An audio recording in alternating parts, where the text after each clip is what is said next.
Building relationships is still the key to any successful business, especially with real estate, because here's the concept. If you're going to call somebody up and talk about real estate every single time, eventually that person's not going to pick up the phone. If you actually are calling people and you're giving basically a content, you're having good content, you're giving value, you're talking about them. That's the biggest value that they have, is talking about them. So if you talk about them, get to know them. Just because you didn't mention anything about the market or real estate or buying or selling at the end of a conversation, it doesn't mean that it wasn't successful. Because the fact of the matter is, they know who you are and they know what you do.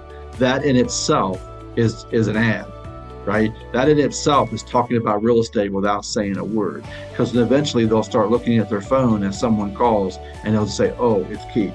Yeah, he's that realtor guy, but he always seemed to bring something to me. So let me find out what he wants to talk about today. Or if you talk about real estate every single time, market this and market that, you got to buy this, you got to sell that.